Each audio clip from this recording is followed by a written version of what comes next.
3, 2, 1, top. Laurent Fignon a perdu le Tour de France 89. Aïe aïe aïe, attention Philippe, ne pas rappeler. Encore mon petit, c'est aujourd'hui. Oh là là, chute de Bellocchi, juste devant un fond. Et attaque de Pierre.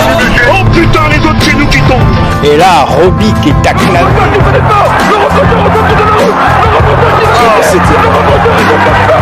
Ah, c'est vrai qu'il a fait un sacré numéro.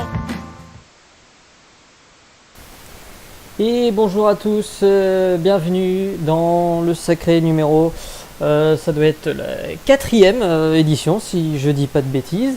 Alors avant de commencer comme d'habitude, vous pouvez trouver tous nos réseaux sociaux dans la description du live, donc Facebook, Twitter, Instagram.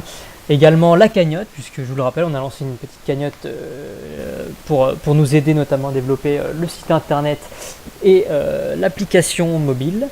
Donc voilà, si tout est prêt, si tout est bon, laissez-moi vous présenter les 3 chroniqueurs qui sont autour de la table virtuelle, comme j'aime le dire à chaque émission.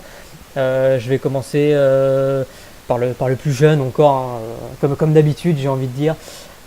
C'est Romain Giton, le fan de Julien Alaphilippe, pour ne pas le rappeler. Romain Giton, salut, comment tu vas ? Salut Nicolas, salut à tous. Écoute, ça va plus ou moins bien parce que Julien est tombé, mais pas trop d'inquiétude, mais sinon ouais ça va, ravi de refaire une émission avec vous. Oui, quelques petites galères pour Julien Alaphilippe, on va en parler je pense durant cette heure d'émission.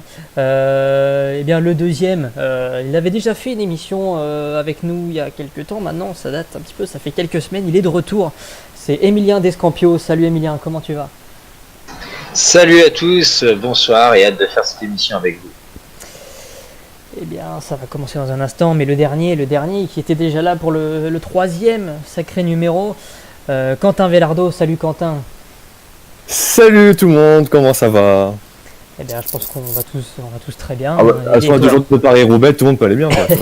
Ah oui, on a hâte de découvrir l'Enfer du Nord version 2019, mais on va pas aller trop vite, on va en parler tout à l'heure. Mais on est tout excité là. Eh oui, chaque chose en son temps.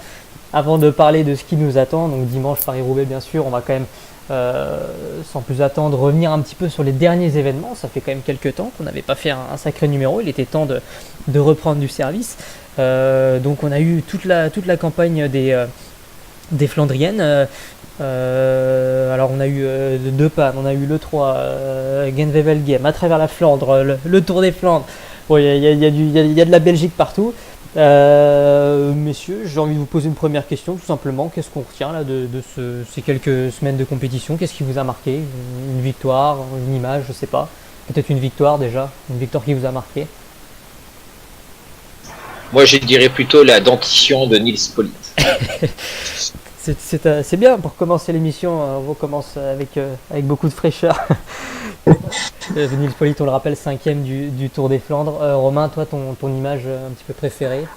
Je pense que c'est un petit peu comme tout le monde, c'est la victoire de Bettiol, première victoire en carrière, il gagne sur le Tour des Flandres, avec la manière en plus, c'est vraiment à la pédale. C'est une belle victoire, même si je suis assez déçu aussi, je pense qu'on en reparlera un petit peu, mais Van Der Poel, la chute qui l'a fait perdre en soi le Tour des Flandres. Ouais, donc cette victoire surprise de Bettiol, avant peut-être d'en parler un petit peu plus précisément, c'était dans le programme, tu fais bien d'en parler Romain. Quentin, toi ton image des dernières semaines là ? Moi c'est pareil, c'est Alberto Bettiol, mais il n'y a personne d'autre, c'est le mec, c'est sa première victoire en carrière. Je trouvais que c'est vraiment été le plus fort. C'est ça qui m'a étonné, c'est que le mec, on l'a jamais vu. Et il arrive et il fout tout le monde dehors, quoi. Tout le monde sur place et il gagne tranquillement, quoi. Moi, il m'a impressionné, ce mec-là. Il a que 25 ans, c'est ça ? C'est ça. Ouais. Donc, vous avez l'air d'être unanime sur Bettiol. Je vais vous suivre. La transition est toute faite, donc on va peut-être faire un petit focus sur ce Tour des Flandres avec la victoire d'Alberto Bettiol. Je pense que personne ne s'y attendait vraiment. Je pense pas choquer l'un d'entre vous si je dis ça. C'était évidemment une grande surprise. Première victoire en carrière, tu l'as rappelé Quentin. Alors, il y a il y a eu quelques petites insatisfactions, je dirais, du côté de certains suiveurs qui trouvaient que le Tour des Flandres avait été un peu décevant. Est-ce que vous partagez cet avis? Ah oui, oui, oui. Enfin, je pense que les gens, ils ont trouvé le Tour des Flandres décevant parce qu'on n'avait pas eu cette bataille attendue entre les favoris, quoi. Moi, tous les favoris étaient tous à court physiquement. Quand tu prends Gilbert, il était malade. Stibar, physiquement, il était limite, il était en train de craquer. Sagan, quand depuis le début de saison, il n'est pas bien. Van Avermaet, il n'a pas été très fort. Van der Poel a chuté. Donc, ça n'a pas donné un Tour de Flandre excitant. Et Bettiol, il en a profité et tombé pour lui, quoi. Et sans oublier Van Aert, qui est pour moi vraiment la grosse déception. Je m'attendais vraiment, on le voyait facile dans les premiers monts. Finalement, il n'y en a jamais posé une. Ouais, donc Oui, quelques déceptions. Moi, c'est ma grosse déception, parce que franchement, je m'attendais à qu'il casse, entre guillemets, la baraque. Finalement, que dalle. Ouais, donc des déceptions, surtout du côté de ceux qu'on attendait, hein, comme Van Aert. Enfin, la liste est assez longue. J'ai envie de dire tout le monde presque, puisque Bettiol a gagné et que Asgreen fait 2. Et Nassen, il avait une excuse, il était malade. Donc lui, on peut encore lui donner le bénéfice du doute. Voilà, donc des favoris décevants. Romain, toi aussi déçu par ce Tour des Flandres dans l'ensemble ou content d'une victoire surprise?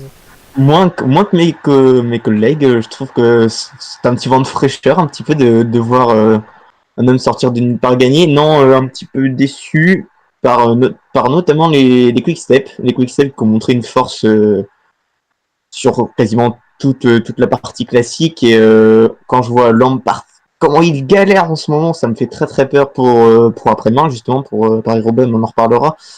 Ouais, ils sont un peu passés à travers. Heureusement qu'Asgreen fait 2 parce que sinon c'est un échec total. Après, il y a eu beaucoup de marquages, surtout sur Valverde. D'ailleurs, j'ai trouvé ça très bizarre. Valverde, à un moment, on le voyait plutôt bien.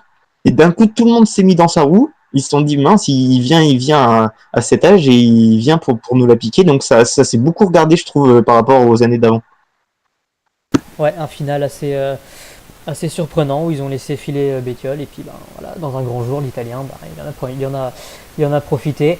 Moi je rejoindrais plutôt ton avis Romain, j'ai pas trouvé ça si décevant que ça, à part c'est vrai certaines équipes ou individualités qui ont été décevantes, mais la course en elle-même moi ça m'a plutôt intéressé et je suis aussi content de voir du nouveau un petit peu, puis des nouveaux visages gagnés comme Bettiol. Il y a eu du mouvement aussi ouais, quand même. Il y a eu pas mal d'attaques, je suis assez d'accord avec toi, Emilien. Toi aussi, t'as plutôt apprécié la course finalement? Oui, j'ai apprécié le spectacle, c'est vraiment les favoris qui ont déçu, mais sinon le spectacle, Casper Asgreen a vraiment surpris. On a eu Sepp Van Mark qui était un peu juste parce que il revenait de sa blessure, donc on l'a vu qu'il était sur la bonne voie pour dimanche. Franchement, c'est plutôt le mouvement comme d'hab sur les courses flandriennes. On peut pas dire qu'on peut être déçu au niveau du spectacle. On en a eu quasiment, même sur Gore-Wevelgem, il y a eu un coup de bordure, donc il n'y a rien à dire au niveau du spectacle. Oui, c'est ce que je disais. C'est juste que les gens disent qu'ils ont été déçus parce que les gros favoris n'ont pas livré la même bataille. Après, ce qui est incroyable, c'est que tout le monde parle d'un échec de la Quick Step alors qu'ils font 2, quoi. C'est ça qui est incroyable dans cette équipe. Ils gagnent pas une course et là on parle d'échec direct. C'est pour dire à quel point cette équipe est extrêmement forte et dès qu'elle bat un monument, c'est un peu un échec. Je crois que le Tour de France, ça faisait 2 ans qu'il a gagné, il me semble, avec Gilbert en 2017 et Terpstra en 2018. Ouais, c'est ça, ça fait 2 fois de suite. Là. Ouais, je pense que de Quick Step, on attendait sans doute un petit peu mieux que ça. C'est surtout que forcément il y a toute l'armada Quick Step à chaque fois dans le final des courses, notamment flandriennes. Donc on s'attend à ce qu'ils maîtrisent avec leur collectif. Et là ils sont peut-être un petit peu plantés. C'est sûr qu'ils ont Asgreen qui fait 2, mais c'est plus. Mais je trouve pas qu'ils se sont plantés. Hein. D'accord. Pour moi, ils ne sont pas plantés, juste que physiquement, ils n'étaient pas là, quoi. Et ça la stratégie elle était quand même bizarre. Ils sont rentrés tôt, après ils ont laissé repartir. Enfin, c'était bizarre la façon dont ils géraient la course quand même. Ouais, en fait, pas comme d'habitude. Ils ont été embêtés par Asgreen, je trouve. Je pense que Asgreen les a embêtés, mine de rien. Le fait qu'il attaque, donc personne, donc Stibar. Il était trop fort. Ouais. En fait. Je pense qu'il a, je suis d'accord, il a été un peu trop fort pour cette course-là et c'est un peu sorti pas. En plus, il avait roulé pendant 150 bornes avant, le mec. Hein. Ah ouais, Asgreen a fait vraiment une très grosse course. Mais en même temps, quelque part, ça remplaçait un peu Stibar qui lui a été a été plutôt absent, a loupé sa course, quoi. Clairement, il faut. Mais attention à Stybar pour Paris-Roubaix. Hein. Exactement. On va en parler tout à l'heure. Ne va pas trop vite. Puis bon, quand tu perds, mon Stibar, c'est dans le Kreuzberg, quoi. Et puis bon, t'as Gilbert qui était malade, tu perds quand même tes 2 leaders. Donc, faut quand même trouver aussi. Il y a quand même des raisons de pas être satisfait. Mais bon, il y a des raisons, comment dirais-je, ils ont des. Je sais pas comment on dit. Ils ont des excuses, voilà. Oui, j'en ai des excuses, oui. Ouais, Voilà. Par contre, à Paris-Roubaix, on en reparlera, ils n'ont pas le droit de se rater. Ah bah là, je pense que là, ils vont vouloir prendre la revanche, hein, tu vois. Ouais, je pense que ça va faire mal. Il va falloir regarder les maillots bleus parce que. Parce que je pense que là, ils sont en train de mettre en point une stratégie, là, ça va pas rigoler. Hein. Alors j'avais aussi peut-être une autre petite idée, c'est quand même c'est Alexander Christophe qui me surprend parce que je sais pas ce que vous en pensez, mais je le trouve pas du tout affûté. Il fait sur les Flandres là, il fait quatrième, si je dis, ou troisième ou quatrième. Il fait 3. Il fait 3, oui. Il gagne le sprint du peloton, il fait 3, il gagne Wevelgem. Est-ce qu'on doit s'attendre à un retour au premier plan d'Alexander Christophe qui d'habitude est là sur la photo d'arrivée mais qui fait 6-7ème. Là il a l'air de revenir pas trop mal malgré son physique qui me paraît pas trop optimal pour passer des bosses. Alexander Christophe, est-ce qu'on doit le compter dans les fortes têtes pour la suite de la saison? Pas forcément Roubaix, mais pour la suite aussi après. J'ai l'impression que Christophe a un petit peu changé physiquement, qui est peut-être un avantage pour Roubaix. Il a l'air moins, tonique pour pouvoir pour les sprints ou pour les monts. Donc je pense qu'il passe à l'arrache, à l'expérience et tout. Et donc en plus, sachant que les favoris se sont regardés, il y a du marquage, il n'était pas au top, il n'y a pas eu d'attaque, sauf Bettiol, il a pu suivre le mouvement, sans doute bien aidé. On a vu que Gaviria a fait de l'excellent boulot en tant qu'équipier aussi, ça a noté. Et il s'est accroché. Finalement, il a laissé parler sa pointe de vitesse. Il était quasiment le plus rapide parmi les membres du groupe derrière Bettiol et derrière Asgreen. Et peut-être que sur Paris-Roubaix, vu qu'il y a ce développement physique plutôt à avoir des efforts plutôt longs, et peut-être que pour dimanche, il sera peut-être pas trop mal. Mais après, c'est pas un de mes favoris. Je me demandais là, tu posais la question, Nico. Je me demandais si justement Christophe, il n'avait pas un peu avancé sa préparation pour finir mieux, on va dire, sur les courses qui l'intéressent. On le voit souvent sur le tour, il est mieux en fin de tour. Est-ce qu'il n'a pas avancé justement sa préparation en vue de pouvoir jouer quelque chose sur les classiques et pour pouvoir être en fin de pic de forme dès la fin du tour, quoi, et après pouvoir se relâcher et vraiment être que 3 mois à fond, quoi. Ouais, donc peut-être une stratégie différente de sa part au niveau de la préparation. Alors sur les Flandriennes, je ne sais pas si vous souhaitiez ajouter quelque chose.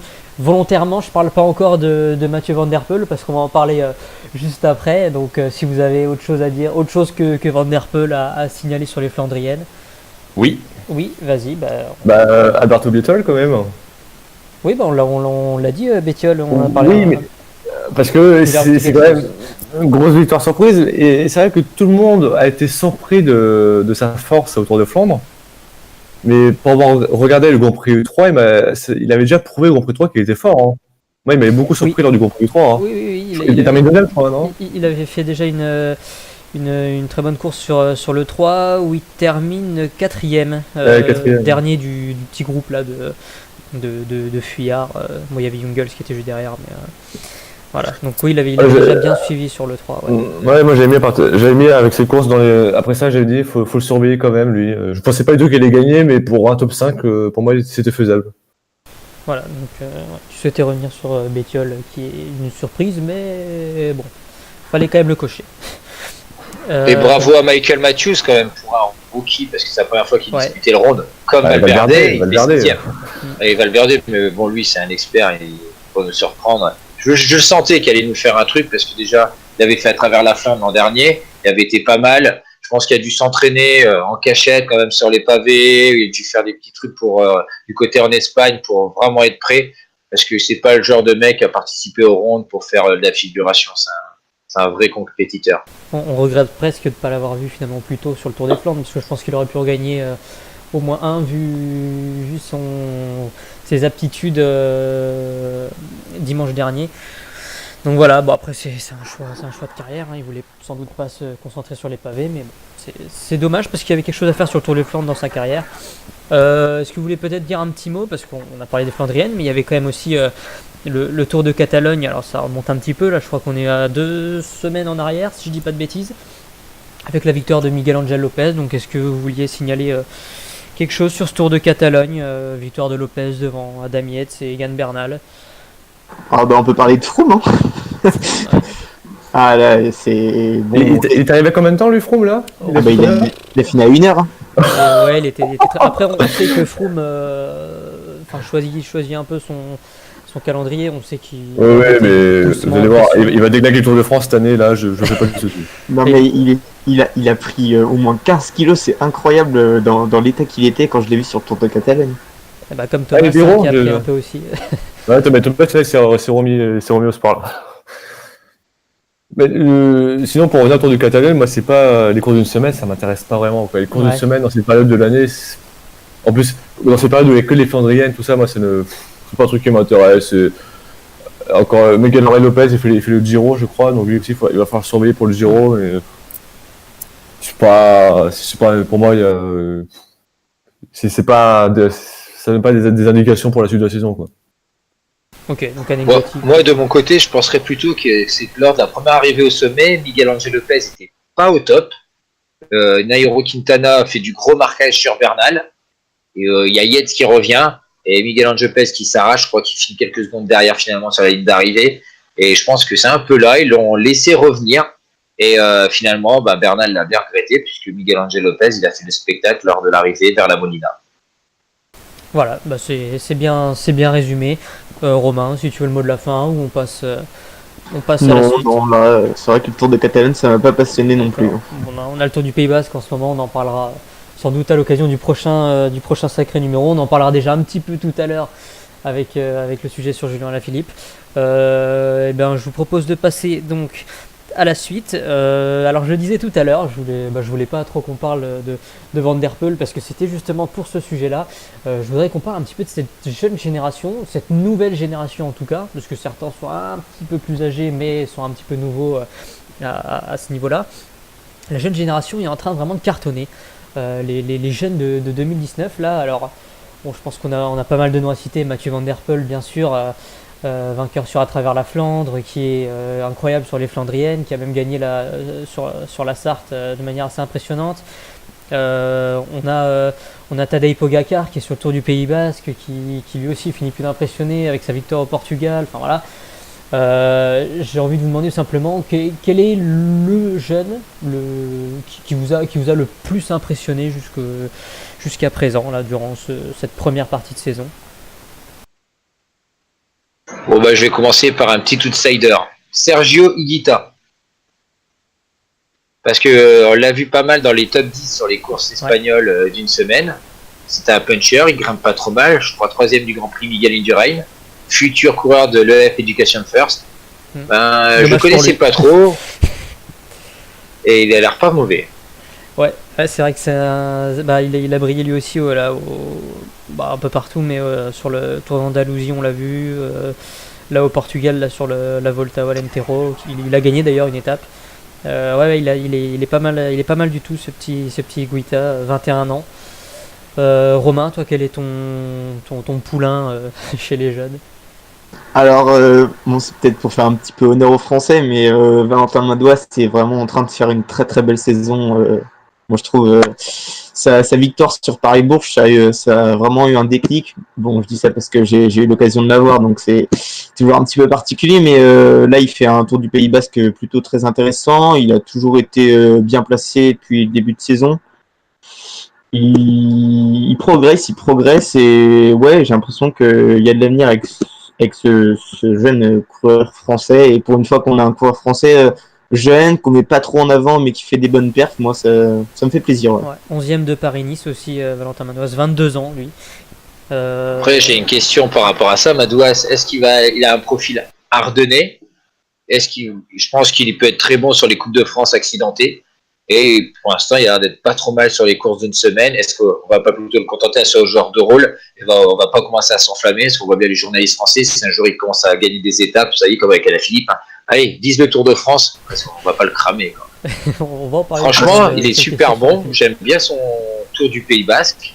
Et comme tu as dit, sa victoire, je le répète, une victoire c'est important pour certains coureurs, par pas mal de coureurs, comme Greg Van Avermaet, il va pas dire le contraire, s'il nous écoute. Et ben, entre guillemets, ça l'a dépucelé mentalement. Et là, on le voit vraiment, il n'hésite pas à se montrer. On l'a vu sur Paris-Nice et là sur le Tour du Pays Basque. Franchement, Valentin continue, quoi. Tu fais kiffer. Sur les courses d'une semaine et Ardennais, je suis assez d'accord. Ouais, sur un jour ou une semaine, c'est plus intéressant. Ouais. Ouais. Et Quentin, toi, ton petit chouchou chez les jeunes? Moi, je vais te dire, parce que j'en ai marre un petit peu du serrage de pompe sur Van der Poel, je vais te dire Tadej Pogacar. Ah là, t'as dit Pogacar. Ouais. Ça, c'est un peu mon poulain aussi. C'est le vainqueur du Tour de l'Avenir 2018. Vas-y. Parce que lui, j'ai pas. Quand je suis qu'il a gagné le Tour de l'Avenir, mais t'en as vu des gens qui ont gagné le Tour de l'Avenir et qui n'ont rien fait derrière. Là, quand il claque, ça. C'est quelle course qu'il a gagné d'une semaine, là Le Tour d'Algarve. Le Tour, ouais, voilà. Non, mais il claque ça. Là, il m'a vraiment impressionné. Et lui, il a quel âge? Il a 21 ans, c'est ça? Non, c'est bien, il est plus jeune. Il a 20 ans. 20, j'aurais dit, ouais. Ouais, je crois qu'il a 20 ans. Ouais, lui, il est impressionnant. Mais après, oui, bien sûr, Van der Poel, il est impressionnant, mais Van der Poel, à chaque fois qu'il fait une course, on parle que de lui, quoi. Tout ça parce que c'est petit-fils de Poulidor. Mais je dirais qu'il a quand même une carrière en cyclocross, donc il vient pas de n'importe où. Après, tu disais, ceux qui ont brillé sur Tour de l'Avenir, qui n'ont rien fait, quand tu prends quand même le palmarès des 15 dernières années... Il parle de Romain Sicard, je crois. Voilà, justement, j'allais le dire. J'ai dit sur les 15 dernières années, à part Romain Sicard, globalement... Je pensais exactement à lui. D'accord. Bon, désolé Romain Sicard si tu nous écoutes, mais bon, c'est vrai qu'il aurait pu avoir une carrière... Mais je parle surtout de l'explosion après coup, tu vois. La plupart des gens qui ont gagné le Tour de l'Avenir, ils ont pas gagné direct après. Il y a Bernal quand même. Hein. Oui, Bernal, bien sûr. Mais Bernal, lui, il est impressionnant. Lui, il est monstrueux. Enfin, il y a Robben Fernandez aussi, quoi. Oh, ouais, punaise, magnifique. Oh, j'avais oublié, lui. Pourquoi pas, hein, Ruben Fernandez, on sait pas. Il gagne quand le 2012, lui, non? 2013 devant Yates. Ah, 2012, c'est Barguil, je crois. Ouais, 2012, Ouais. c'est Barguil. Regarde, Esteban Chavez, je crois qu'Esteban Chavez le gagne aussi. Il a rien fait derrière. Oh, quand même, Esteban Chavez, il a quand même... Chavez, c'est pas un tocard non plus, quoi. Ouais, ça Oui, va. Chavez, il a quand même mais- fait des top étapes. 5 sur une Vuelta, non? Lui, Et il a quand gagné même le Tour pas de mauvais. Lombardie, quand même, Esteban Chavez. Quand même le dire aussi. Donc, Et un bon Après, prix il y a des trucs, il y a un problème un petit peu psychologique en ce moment. Il a perdu, je sais plus, quelqu'un de très proche l'année dernière. Il a du mal. Et bon, Sagan, c'est moins grave, mais on voit que l'apport affectif, l'environnement, ça a vraiment un énorme impact plus sur d'autres coureurs que sur d'autres. Mais on voit que de son côté, en plus, il a eu une maladie, je sais plus comment ça s'appelle. Il y a une maladie où tu as du mal à te remettre. Qu'il a mis du temps à le remettre sur les roues, c'est qu'à de le dire. Après, il a gagné l'étape sur le Giro et après, il explose totalement. Et je pense que ouais, il va revenir. Il va revenir. Il faut juste le laisser passer. Ouais, il y a certains coureurs. je suis assez d'accord. Un an, ils vont se remettre en place. Lui, peut-être 2-3 ans. Mais c'est un tout bon, quoi. C'est un sacré puncher. Quand je voyais sur la Vuelta, tout jeune, il arrivait, il mettait des mines. Il était impressionnant. Allez, on va pas un peu lui cracher dessus, quoi. Puis bon, les Colombiens, ils vont pas pleurer. Hein. Quand t'as Bernal, t'as Sousa, t'as Daniel Felipe Martinez, le pauvre Nairo Quintana, il a peur, là. Il a peur. Ouais, Daniel Felipe Martinez, j'allais dire un mot aussi, un mot dessus. C'est vrai qu'il est aussi très impressionnant cette année là. Il est sur le Pays Basque en ce moment, il est quatrième. Il est redescendu peut-être un peu là aujourd'hui. Il est redescendu aujourd'hui, là, ouais. Il s'est fait un peu piéger dans le Mais final. bon, il fait quand même une saison très intéressante, vainqueur d'étape sur Paris-Nice à Turini, sur le col de Turini, on le rappelle. Donc lui aussi, 22 ans, fait partie de cette jeune génération qu'il va falloir surveiller. Je sais pas si vous aviez d'autres noms en tête. Ouais, vas-y. Quentin. Non, j'ai pas d'autres noms, mais je viens de voir que Van Garderen avait terminé derrière Sicard en 2009. Ouais, Pauvre c'était peut-être pas Garderen, une très grande année 2009. Pauvre. C'est dépassé par Romain Sicard. Après, il faut pas oublier certains coureurs qu'on ne voit pas actuellement parce qu'ils se préparent pour plus tard. On pense notamment à Henrik Mas, il n'a que 24 ans et deuxième de la Oui, bien sûr. Mm. Mais 24 ans, tu considères encore comme un jeune J'ai rentré 25 ans, chez on va respecter Pénac, oui, la quand même. classification. Oui, c'est pas un poussin, quoi. Oui, après, je pense que jeune, on peut dire jusqu'à 25 ans parce que On va Ah dire, oui, d'accord. Oui, oui. il y a non. Vlasov, par exemple, chez les Russes, peut-être le futur Ilnur Zakharin, qui est pas mauvais non plus, qui est chez Gazprom. Ouais. Il y a Brandon McNulty, qui a gagné le Tour de Sicile, qui est jeune aussi. Ouais. Excellent rouleur, les grimpeurs pas trop mal. Et Remco surtout aussi Evenepoel. Marc Hirschi qui est plutôt un grimpeur Oui, et qui a fait, Marc Hirschi, qui a fait une très belle perf là, sur les pavés et qui, même sur le Pays Basque, montre des qualités de puncher assez inattendues. Après, pour lui, j'ai peur qu'on le fasse une benote, parce qu'il est bon partout, il va falloir le spécialiser. Je crois beaucoup en Marc Hirschi. C'est pour moi, c'est plutôt un grimpeur et je pense qu'il se fait un peu plaisir là, mais moi j'y crois bien. Il était déjà assez impressionnant l'année dernière chez les amateurs. Puis on va champion dire. du monde espoir. Oui. Donc, Ouais, mais il y a une génération qui arrive là, celle des 19-22 ans, là, elle est impressionnante. Hein. oui, et on a aussi Björn Lambrecht qui lui aussi. Lui, je pourrais en parler des heures, j'ai peur que la loto fasse n'importe quoi avec lui. Et on peut parler aussi de Remco Evenepoel. Hein. Ouais, tout à fait. Oui, voilà, encore plus jeune. Oui, il est encore plus jeune, et en plus, lui, il est dans une très bonne équipe, donc il va forcément gagner. Donc, C'est vrai qu'il est dans la bonne équipe pour. c'est vrai, hein, pour apprendre. Mais on l'a pas trop vu encore. Hein. Pour le moment, Oui, mais il a fait un il est au résultat placard, sur le tour. Et apparemment, il a des kilos en trop, d'après le Oui, Fever. oui. Donc. Oui, il est un peu gros là, début de saison. Mais il a un peu profité de sa victoire l'année dernière, là, en championnat du monde. Ouais, il y a vraiment en tout cas une génération là qui. Elle est belle, sa copine à lui aussi. Hein. Bon, Il y a sur le Lucas vélo, Hamilton quand même. aussi, qui est pas trop mal en parlant de jeune. Ah, il a été très bon aujourd'hui d'ailleurs. Ouais, et lui c'est pareil, depuis Oui. son Tour d'Alsace là gagné en 2017, il avait beaucoup de mal à faire quelques perfs et là on commence à le voir un peu. Donc lui aussi, ouais, je pense qu'il faut le mettre dans la liste. Mais sinon, ouais, Alejandro Valverde, quoi. Il fait partie de la jeune génération là, qui va encore pousser pendant 20 ans. Là. Ouais, c'est vrai. Ouais, plus jeune que Juste à jamais. 58 ans. Gianni Longo. Ouais, et puis il y a aussi un autre néerlandais qu'on parle pas trop, c'est Sam Omen, il n'est pas plus d'avoir 23 ans lui aussi. Pas mal du tout, superbe équipier de Dumoulin sur le Giro l'année dernière, 7ème du Tour de Suisse. Le pas mal, reste lui alors, si tu vas J'ai commencer à le l'impression rêver que- plus.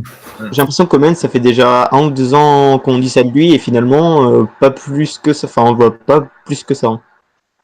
Après, j'ai peur qu'il se fasse entre guillemets un peu bouffer par t'as Wilco Kelderman et Tom Dumoulin, et le problème c'est qu'il est jeune, et est-ce qu'il n'a pas peur de montrer les muscles entre guillemets, parce que Dumoulin a un respect quand même. Pour lui, c'est vraiment il est un top coureur, j'apprécie énormément. Après, Wilco Kelderman, il a du mal à rester sur le vélo, malheureusement, c'est un peu un Alex Zoulet en version néerlandais. Et Sam Omen, franchement, ça me ferait chier, franchement, qu'on passe à côté de ça, parce que franchement, il est intéressant. Et pourquoi pas lui donner sa carte un moment sur un Giro et voir ce qu'il peut donner. Bon, j'y crois pas trop, moi. Mais un autre jeune à surveiller, c'est Lorenzo Plus. Ouais, grave. Franchement, le boulot qu'il fait pour Roglic, il s'est vraiment bien remis de sa gamelle là, sur le Tour de Lombardie. Et c'est une grande tige, toute maigre et tout. Et ouais, franchement, il faudra regarder son prochain Giro. S'il est dessus, normalement, il devrait aider Roglic. Et il a pris de l'expérience. Et franchement, ce serait pas mal de voir sur le Giro Et lui aussi, il a choisi la bonne équipe. Et également. voilà, il était chez Quickstep, là, il est parti chez la Jumbo. Donc voilà. J'espère qu'il va pas faire une Sharkman, quoi. Ah, ça. Pareil, il est parti et maintenant il bouffe tout le monde chez Bora, quoi. Oui, voilà quoi. Et lui aussi, il est jeune, il a 25 ans. Ouais, Il est pas- 25 ans. Ouais, Chachman, ouais, c'est ça. Mais lui, j'attends un petit peu de voir s'il arrive à être constant sur une année parce que J'y crois pas, moi j'y crois pas. quand il a son pic de forme, il est très impressionnant. Déjà l'année dernière, il gagne une étape sur le Giro. Enfin, voilà, il était très impressionnant au moment de son pic de forme, mais quand la forme passe, après, c'est plus compliqué. C'est un mec qui court sur un mois ou deux, quoi. Ouais, donc à voir s'il arrive à être un peu plus constant. On va voir. Hein. Pour le moment, ça se passe bien. Catalogne, Pays Basque, pour le moment, ça va bien. Peut-être jusqu'au Giro, je sais pas son calendrier prévisionnel, mais on va voir s'il confirme. Après, on peut parler de Moric. Je crois qu'il a que 24 ans, Moric. Hein. Ouais, bah après, il est déjà un petit peu plus. Là, c'est des confirmé. coureurs, on va dire que ça fait un bon moment. Quand, tout à l'heure, Ouais. tu disais des coureurs qui leur fallait 1 an ou 2. Bah, lui, il est exactement dans le bon exemple. C'est un coureur très prometteur, champion du monde et tout. Et là, il commence vraiment, il rentre entre guillemets, vu que c'est des coureurs exceptionnels, parce que là, on parle de Mas, Lopez, on ne parle pas de Tocard qui a 20 ans, finit 15e du tour de je sais pas quoi. Là, c'est quand même Moric, on a attendu. L'année dernière, il gagne une étape sur le Giro. Et on le voit que sur les classiques en flandrienne, il est pas mal. Il a un profil plutôt ardennais aussi, parce que bon, il peut avoir du mal dans la montée, mais dans la descente, lui, c'est peut-être le meilleur descendeur de la nouvelle génération. Sa position. Et pourquoi pas un jour gagner Milan-San Remo. Ouais, je pense qu'il progresse petit à petit sur plusieurs terrains. Je pense qu'il est aussi intéressant à suivre. Bon, après, il est déjà un petit peu plus confirmé. Déjà un petit peu d'âge aussi. Donc, il y a un nombre de jeunes là, quand on regarde les moins 25 ans, c'est. Soren Krag Andersen. Ouais. Oui, même pour des classiques, Casper Asgreen, quoi, il a 24 ans. Seneca, il a 25 ans. Et chez les Danois, je peux vous en parler, parce qu'il y a quelques espoirs qui arrivent qui sont des machines. Hein. Michael Bjerg, des machines à rouler. Michael Bjerg, double champion du monde espoir du contre-la-montre, qui a gagné la triptyque des Monts et Châteaux. C'est une machine. Donc on va voir quand il arrivera chez les pros. Comment ? Il y a Pedersen aussi. Mais malheureusement cette année, c'était compliqué. Ouais. C'est le contre-coup en fait de son podium. Je pense que peut-être qu'il se met de la pression. Il y a peut-être aussi des gens qui le regardent un peu. C'est les contre-coups un peu des grosses performances. Pour ça, peut-être pour Bittiol, c'est bien qu'il ait gagné parce que c'est vraiment un truc acquis. J'entendais les journalistes pendant le Tour des Flandres. C'est pas grave pour Van Der Poel. Il a perdu le ronde. Alors, il gagnera. Je pense que Van Der Poel, on ne doit pas cracher à 20. Il a quel âge Van Der Poel, 23, 24 ans. Tu craches pas sur une Flandrienne. Parce qu'on ne sait jamais ce qui va se passer dans le reste de sa carrière. Il suffit d'un connard sur les routes qui l'écrase, qui le renverse, et on ne retrouve plus le Van Der Poel qu'on a là. Donc il faut arrêter les conneries, dire c'est bon, on a le temps. Tu as 24 ans, tu peux gagner comme a fait Bettiol, t'en profites, tu prends. Ça fait chier qu'il ait eu cette crevaison, et j'espère vraiment pour que les dieux du cyclisme le protègent, le Van Der Poel. Et d'ailleurs, en parlant de Van Aert, parce qu'ils ont le même âge, il y en a un qui est vraiment apprécié du public, c'est Van Der Poel. Il est à côté cool, un petit peu comme Peter Sagan. Alors Van Aert en Belgique, il est pas très souriant, pas très communicatif. Bon, il est apprécié parce que c'est un top coureur. Mais par contre, il est pas très sympa avec le public, et on sait à quel point le cyclisme est un sport où les gens sont en contact avec le public. Hein. Il est comparé, moi je compare un petit peu à Tarstra à ses débuts, quoi. C'est ça. Puis la petite polémique là, avec son ancienne équipe après la fusion, il voulait pas faire partie de la fusion. Du coup, il avait quitté l'équipe, et puis finalement Jumbo allait le repêcher. Voilà, il y a une petite polémique avec son ancienne équipe. Une équipe pendant 3 mois pour le cyclocross. Voilà, donc ça aide pas beaucoup à se faire une bonne réputation, mais en tout cas, il a rien à perdre à être souriant. Regarde, même Roglic commence à sourire. Comme quoi, on peut. Ouais, Roglic, ancien du saut à ski, Van Aert, ancien du cyclocross. Chacun vient de son élément. On a oublié une catégorie quand même aussi chez les jeunes. Les sprinters. Les sprinters, c'est vrai qu'on n'a pas. J'ai pensé à ça tout à l'heure, ouais, mais. Il y a Fabio Jacobsen. Oui, Jacobsen qui parle. Alvaro Ogier. Il a gagné une course là, Jacobsen en plus là. Oui. Le Grand Prix d'Escaut. Oui. Ouais, c'est ça, ouais. Au sprint, ouais. Après, il y a Ackermann, un peu plus vieux, mais lui, c'est l'avenir du sprint allemand. Après, les sprinters, il faut surveiller sur la piste, quoi. Parce que généralement, ils vont sur la piste jusqu'à 23, 24, après, ils arrivent. Comme les Australiens. Oui, voilà, quoi. Ou les Britanniques. Après, il y a Philipsen, mais on ne sait pas trop où le placer pour les Belges, qui est un sorte de Gonnet. Pour l'instant, c'est un sprinter classique et qui apprend son métier dans l'ombre, qui n'est pas trop mal. Ouais, je le voyais déjà faire un poil mieux sur une Flandrienne, là, n'importe laquelle. Moi aussi. Je le voyais bien au moins sur une. Pas forcément toute la saison, mais au moins sur une. Bon, on verra, on va lui laisser le temps de. Et après, côté français, il y a Marc Sarrault qui est pas trop mal. Qui a 25 ans, qui est à la limite de l'âge. Parce que le problème, c'est ça, des sprinters, c'est qu'ils sont sur la piste.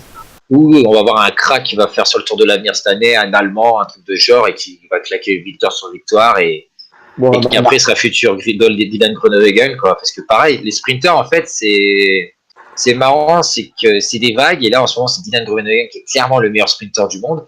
Et il a galéré, hein. On le voyait souvent deuxième, troisième, toujours battu par les cadors, et dès qu'une fois il les a battus sur les Champs-Élysées, maintenant il est lancé. Ouais, clairement, c'est le déclic, les champs. Après, tu parles de Sarrault, le problème c'est que tant qu'il sera derrière Desmar, il aura jamais la lumière, et puis c'est pas non plus un sprinter qui. Oui, je vois plutôt comme un bon équipier dans le sprint. Pas mal sur Paris-Roubaix aussi. Il pourrait se reconvertir en super poisson pilote. Bah, ce qu'il fait là chez Groupama, je trouve que c'est pas mal. Hein. Ouais, Aider démarre. il a son, enfin, il est là sur les classes, sur les catégories 1. Voilà, bon. C'est sûr que pour avoir le leadership sur une grosse épreuve, c'est compliqué avec Desmar, mais pour le moment, il fait son petit truc dans l'ombre. Il va pas faire un trop qui traîne parce que 25 ans, ça va commencer à défiler. S'il a encore 1 ou 2 ans chez FDJ, On va le retrouver chez Vital Conseil. Chez Quickstep. Ouais, parce qu'il est pas mal sur les Roubaix, Paris-Roubaix. L'année dernière, il m'avait bien surpris. Bon, il a dû attendre des. Il y a un élément surtout qui est important, c'est que Julien et Marc Sarrault ont été formés ensemble. Donc si Julien il dit moi je veux Marc dans mon équipe pour aller faire. Je vois mal Julien dire je veux Marc Sarrault dans mon équipe. Avec tout le respect. Oui, Marc bien Sarrault, sûr. Mais ça peut être un élément. Mais pas. par exemple, Total Direct Energy, maintenant il faut dire qu'il veut y chercher un sprinter. Voilà. Au lieu d'aller chercher Nasser Bouhanni, Marc Sarrault, coucou quoi. Faut faire un petit signe de la main. Parce que même s'il va leur ramener des grosses courses, il va leur ramener des bouquets. Ouais. Et puis pour le coup, il a potentiellement de l'avenir, donc c'est un pari à jouer. Donc voilà, on aura sans doute l'occasion de revenir sur Marc Sarrault et la suite de sa carrière. Je sais pas si vous vouliez ajouter quelque chose. Quentin, tu voulais ajouter un truc ou Non, c'est bon, on a c'est fait le tour. D'accord. Bon. Bah C'est voilà. très intéressant. On a fait un grand tour là des jeunes. De toute façon, voilà, je pense. On devrait dire à chacun, on a fini par faire toute la liste des moins 25 ans. Oui, c'est vrai, mais c'était nécessaire. Comme ça, les gens, les auditeurs vont pouvoir se cultiver sur ces. Il y a une telle génération là que. Ouais, je pense qu'on va en parler toute la saison des exploits de chacun. Avant de passer à la suite, et notamment dimanche, ce qui nous attend, l'Enfer du Nord, je vous propose une petite respiration et de prendre 2 minutes pour s'apaiser l'esprit. C'est l'heure de la pause musicale. On se retrouve dans 2 minutes. À tout de suite.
Et de retour dans le sacré numéro.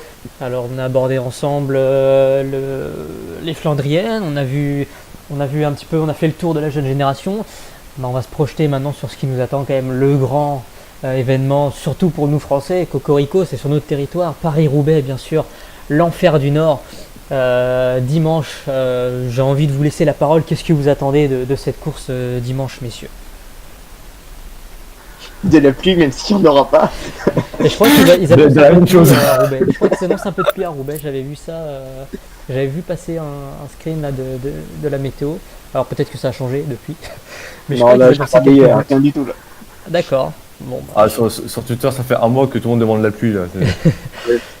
on est quand même assez sadique pour les pauvres coureurs qui prennent assez cher, mais ouais, c'est vrai que la pluie forcément rend la course complètement épique, pardon. Donc de la pluie pour Quentin et Romain. Emilia, est-ce qu'il y a quelque chose sur la route qui te ferait plaisir Franchement, que Van Aert se réveille, et je mettrai une pièce sur Nils Polic.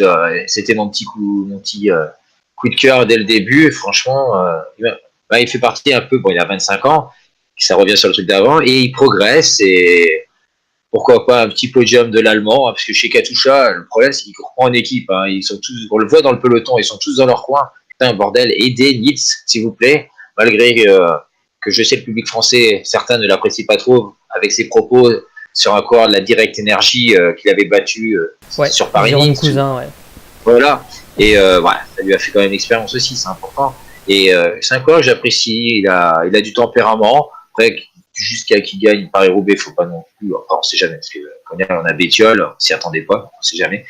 Et mais franchement, je regarde Van Aert, quoi, parce qu'il me doit vraiment une revanche sur son ronde pourri. Oui, je suis un peu, pourtant je suis un Français, je devrais pas être autant attaché à un flahut, mais je m'attendais vraiment à quelque chose, parce qu'on voit Van Der Poel, ce qu'il fait sur le vélo actuellement, et il y a son orgueil qu'il doit prendre là. On sait que même s'il s'apprécie un petit peu quand même, parce qu'on voit qu'il y avait des campagnes de pub ensemble, il y a quand même l'orgueil. Et mec, t'as vu ce que fait Van Der Poel? Réveille-toi, c'est le moment. C'est vrai que cette réalité, c'est assez amusant quand même. C'est quand même les deux gros rivaux du cyclocross qui, de nouveau sur la route, se tirent la bourse. C'est assez marrant. Mathieu Van Der Poel ne sera pas là puisque Corendon Circus n'est pas invité par ASO sur Paris-Roubaix. Forcément, on préfère inviter Delco Marseille qui a quand même Siske Vicius, ça serait dommage de s'en passer. Quelle équipe aussi. Non, mais enfin voilà, c'est. Je le dis. Van Der Poel, il fera son petit show sur l'Amstel, c'est pas grave. Voilà, je veux pas manquer de respect. Il est racheté à Costa l'année prochaine, et puis voilà. Pas manquer de respect à Delco Marseille, mais bon, je pense que Mathieu Van Der Poel est un petit peu plus intéressant qu'Evalda Siske Vicius sur Paris-Roubaix. Evalda Siske Vicius et tous ses compagnons de Delco Marseille, pareil, hein, je pense que. Après, bon, tu rigoles de Delco Marseille, mais au moins j'ai bien aimé leur Paris-Nice, tu vois, contrairement à certaines équipes comme Vital Concept ou Arkea Samsic. Ah, mais on peut les mettre dans le lot aussi. De toute façon, aucune équipe française n'est au-dessus de Mathieu Van Der Poel. Oui, non, mais je parle de Delco. T'avais la Direct Energy avec Terpstra. Oui, c'est vrai, pardon, c'est vrai. Il y a quand même Total Direct Energy qui a quand même une place. Au moins, Delco Marseille, avec le peu de moyens qu'ils ont, au moins, ils se sont bougés, quoi. Quand on voit d'autres équipes qui font un putain de recrutement. Ah oui, non, mais après, je voulais pas, c'était pas pour leur manquer. Oui, non, mais je t'inquiète, j'ai compris que c'était de l'humour par rapport à Delco Marseille, mais au moins, pour leur signaler, s'ils nous écoutent, hein, c'est un coureur ou un supporter, franchement, bravo à vous, les gars. Vous avez fait un Paris-Nice avec les honneurs, contrairement à certaines équipes françaises qu'on attendait beaucoup plus, qui se battaient pour une invitation sur le Tour de France. N'est-ce pas, Vital Concept, on les salue. Bonjour, Pino. Après, pour être sérieux, moi, ça fait 4 mois que je le dis. Victoire de Stybar dimanche. Il y a intérêt. Même si ça m'inquiétait sur sa forme sur le Tour de France, mais victoire de Stybar dimanche, et je le répète et je le dis, victoire de Stybar dimanche. Devant Van Aert et Polite, et franchement, je serais super heureux là. Bah, c'est bien, on a le podium. Romain, toi aussi, tu veux mettre quelqu'un sur le podium tant qu'on y est? Et ben moi je vais être Lars Boom parce que je sais pas pourquoi, mais j'ai une fixette sur Lars Boom depuis sa victoire. C'était sur le tour à Rambert. Il m'avait marqué, il avait traversé la foule, il pleuvait, c'était incroyable cette étape, et depuis j'ai envie que Lars Boom fasse quelque chose sur Roubaix. Alors il y a comme une stat, je crois que c'était les 9 derniers Roubaix, il a toujours fini dans le top quand même, hein. Donc c'est un mec après le problème c'est qu'il a l'air de s'être perdu un peu. Ouais, c'est plus je trouve que c'est plus trouve plutôt au fond à l'expérience. Bon, je pense qu'il y a un vrai débat sur Lars Boom, on n'est pas d'accord. Moi je trouve aussi que c'est pas. Ouais, enfin bon. Il va mettre à pain un coureur, il va se faire disqualifier et puis voilà.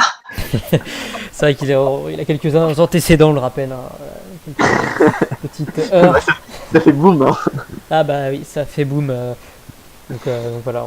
Non, plus sérieusement, oui, on attend Stybar. Quand on voit la forme de Sagan cette année, il est pas dedans. Stybar, il a fait une très très belle, un très très beau début de saison.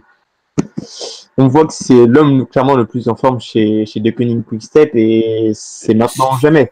Oui, c'est sans doute le plus régulier depuis le début de saison, parmi les favoris, quoi. c'est vrai.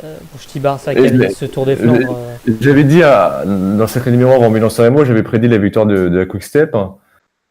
Là, je prédis encore la victoire de la Quick Step parce que j'ai dit tout à l'heure, mais là, ils sont énervés du ouf par rapport au Tour des Flandres. Là. Je pense que là, ça n'a pas rigolé et que là, ils vont tout péter dimanche. Ouais, ils ont une équipe costaud avec les Sénéchal. Même Yves Lampard, bon, tu rigolais de Yves Lampard sur le Ronde, mais c'est un coureur qui est plus à l'aise sur Paris-Roubaix que sur le Ronde. Il progresse encore dans les bosses et tout. Il lui manque encore ce petit truc dans les bosses. Mais alors, sur l'étape de pavé sur le Tour de France, il fait 3e. Hein. Ouais, derrière Degenkolb qui peut jouer un podium et derrière Greg Van Avermaet qui sera encore tout seul, hein, le pauvre, dans son équipe CCC un peu tout pété. Hein. C'est malheureux. Le pauvre. Ouais, mais Greg Van Avermaet, attention aussi, il est pas hors du coup. Il est pas aidé surtout. Oui, il est pas. Moi, je trouve plutôt en forme physique, en meilleure forme que l'année dernière. Hein. C'est clair. Mais son équipe, elle est voilà quoi. Il y a que dalle. Et je pense qu'il doit être tous les soirs, il doit pleurer quoi. et ils en rigolent hein, sur les Flamands. Ils l'ont appelé, ils ont appelé CCC avec un C séparé parce que c'est vraiment une équipe C quoi. C'est Bah oui, je pense qu'il attend tous les jours un appel de Patrick Lefebvre, tu vois, pour l'année prochaine. Alors, je sais pas s'il aura une place à se faire au milieu du collectif Quick-Step Van Avermaet. Oh, si. Non, je pense que c'est un coureur qui est vraiment à l'aise dans ce statut de leader maintenant. Parce qu'on l'a vu quand il y avait Philippe Gilbert chez BMC, il n'était pas en kiff hein, de cette position-là. Et mais quand Gilbert était chez BMC, il avait toujours pas gagné une course, notre ami Van Avermaet. Il lui manque un lieutenant un peu à la manière d'un Danielos chez Bora pour Sagan. Il lui manque un mec. Tim de Klerk. Il faut pas 50, mais juste un mec sur qui il va compter, qui va toujours être là quand la course va se. Il a pas. Dries Van Gestel. Ouais. Voilà. Non, mais c'est vrai qu'il a pas ce lieutenant là, ce fidèle compagnon. Ouais, mais quand on regarde, je crois que sur le Tour des Flandres, il était tout seul à 60 bornes de la fin. Hein. Ouais, mais ils sont tous roulés comme des tarés à l'avant, ils sont tous pétés, et le problème c'est dans ce genre de course quand t'as besoin d'avoir un mec tu vois, comme Dillier pour Nassen, Lampard pour Stibar, des choses comme ça, t'as besoin d'avoir un mec avec toi quoi. Même moralement, il suffit que tu crèves ou il y a un mouvement, tu te retrouves à perdre 5 places, il faut qu'il te remonte avant le mont, ou même 10 places, c'est quand même vachement important d'avoir un lieutenant, je dis pas qu'il soit là dans les 20 derniers kilomètres, mais à 60 km, il te reste encore un tiers de course, t'es tout seul. C'est quand même, pour une équipe World Tour, ça fait tâche, quoi. Et surtout pour une équipe avec les ambitions de Nec, quoi. Enfin. Surtout que c'est un peu des restes de BMC, quoi. Ah oui, c'est des restes, quoi. Oui, sacré reste, quoi. Ouais. Et après, on sait de toute façon que CCC vise Kwiatkowski, Golas et tout l'année prochaine. C'est dans leur plan. Moi, j'y crois pour Kwiatkowski, vu que c'est une équipe polonaise, donc... Ouais, c'est vrai que ce sera l'occasion de un retour aux sources.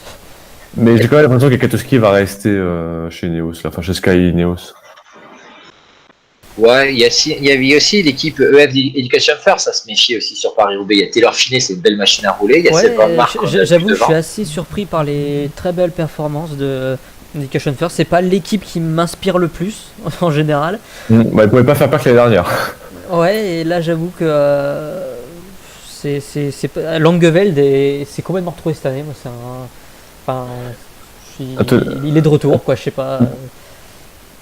Et à ton avis, la cote de Bettiol, elle a combien dimanche il est pas là, je crois. Il est pas là, Bettiol. Il me semble qu'il non, il n'y a pas Bettiol dimanche. Ouais, il me semble qu'il fait pas Roubaix. Ah bah je pense que lui, il a fini sa saison. Là. Il va partir en vacances. On le voit dans 5 ans, lui. Il reviendra à la fin de la saison pour le Lombardie ou une connerie comme ça, chez lui, et puis voilà. Non, mais sérieusement, ouais, Bettiol, a priori, n'y sera pas, sera plutôt Van Mark. Van Mark, Langeveld, moi vraiment Langeveld, s'il y a une grosse cote à tenter, ce serait quand même très beau que Education First fasse le doublé Flandre-Roubaix, mais Langeveld, c'est vraiment un coureur qui m'inspire cette année, je trouve. Je trouve vraiment qu'il a retrouvé ses jambes d'antan. Je sais pas, mais Langeveld, j'aime bien. Puis ça fait du bien quand l'équipe gagne, hein, surtout. Quand on le voit lever les bras, alors qu'il sait qu'il Bettiol a gagné, t'as tous les autres qui se voient au sprint, ça, tu dois savourer, même si c'est pas une victoire personnelle, tu dois kiffer, tu dis putain, on vous a niqué, quoi. Oui. Surtout que la saison que t'as passée l'année dernière, quoi, tu vois. Oui, non, mais c'est ça, il y a vraiment. C'est c'est du tout au tout, quoi. Donc à voir. Ouais, il me fait penser un peu à Slacter dans un autre domaine, encore un néerlandais. Il est capable, ou même Mersboom, hein, ils sont capables de faire des trucs de ouf et disparaître de la circulation, quoi. Le néant total à la Bétancourt. Oh, Bétancourt. Oh là là, qu'est-ce qu'on a fait du serrage du pont sur lui qui a été chargé 2 heures. Allez, Et une équipe qui nous donne revanche sur Paris-Roubaix, c'est Trek. Hein. Ouais. Alors ouais. oui, eux aussi, ils sont à la rue. Je sais pas ce qui se passe. Alors il faut qu'ils arrêtent le World Tour, il faut qu'ils dégagent. Hein. Et mettez Total Direct Energy là, sur le résultat. T'es sévère, j'irai pas jusque là quand même. Il y a quand même de Gaincoll, Stuyven. Ouais, mais les hyper, ça, des gars comme il va chez Direct Energy l'année prochaine. Boum, allez hop. Oh là, je suis pas sûr. Non, voilà, il est en contrat, je crois, il est en contrat en 2020, il me semble.